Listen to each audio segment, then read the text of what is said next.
ناظرین، میں ہوں ملک اعجاز کھوکر، آپ دیکھ رہے ہیں میرا یوٹیوب چینل۔ ناظرین،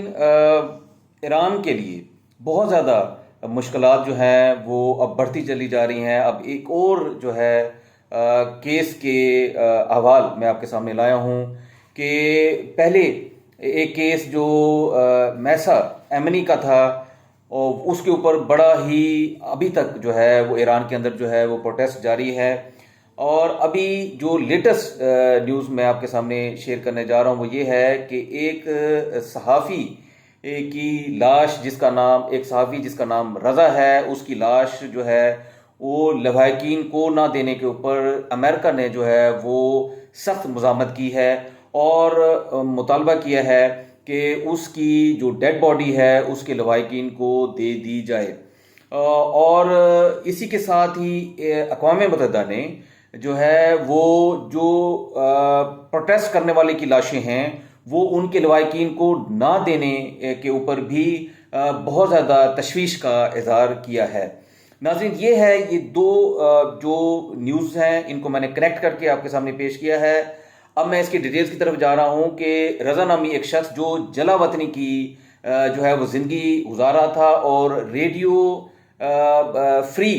یورپ فردا اس کا نام ہے، اس میں وہ کام کرتا تھا، اور یہ امریکی جو ہے امداد یافتہ ایک فرانسیسی نشریاتی ادارہ ہے جس میں وہ کام کرتا تھا۔ 17 اکتوبر کو برلن کے ایک ہاسپٹل کے اندر وہ کینسر سے اس کا انتقال ہو گیا۔ تو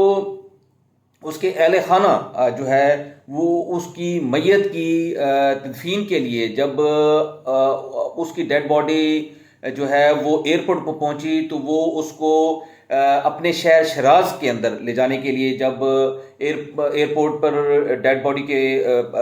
کو لینے گئے تو ایران کے وہ جو انقلابی اسلام کے اہلکار ہیں انہوں نے ہوائی اڈے کے اوپر اس ڈیڈ باڈی کو جو ہے وہ ضبط کر لیا۔ امریکی وزیر خارجہ کے ترجمان نیٹ پیرس انہوں نے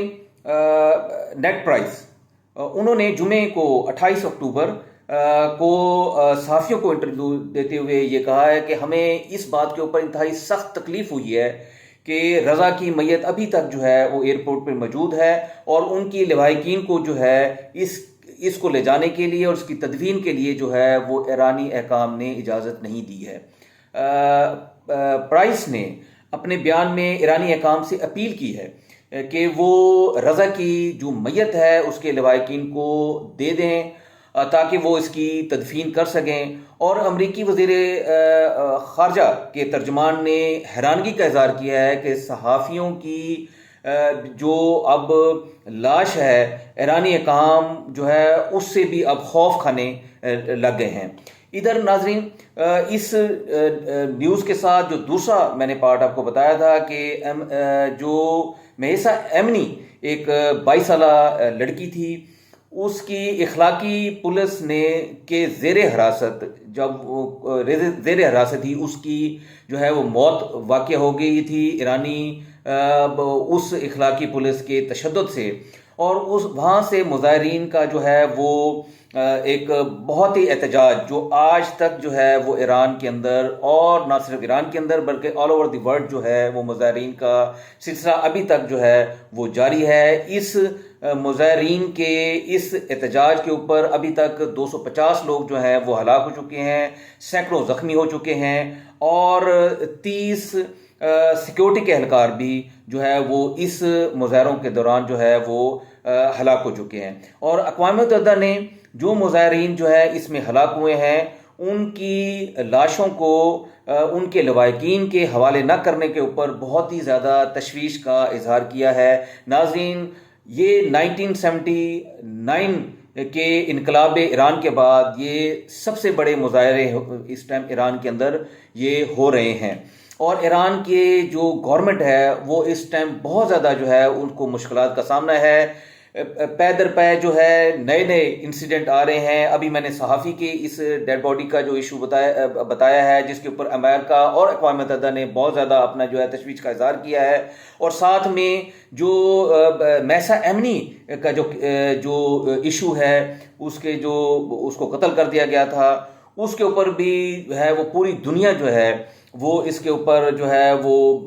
غم کا اظہار کر رہی ہے. تو ایران کی موجودہ جو گورنمنٹ ہے وہ بہت زیادہ مسائل کا شکار ہو چکی ہے. ناظرین یہ ایک وہ نیوز تھی جو میں آپ کے سامنے شیئر کیا ہے. اپنا بہت سارا خیال رکھیے گا. مجھے دیں اجازت. میرے اس چینل کو سبسکرائب کریں, لائک کریں اور شیئر کریں, اور کمنٹ باکس کے اندر بھی اپنی رائے کا اظہار کریں. اب تک کے لیے اتنا ہی. السلام علیکم ورحمۃ اللہ وبرکاتہ.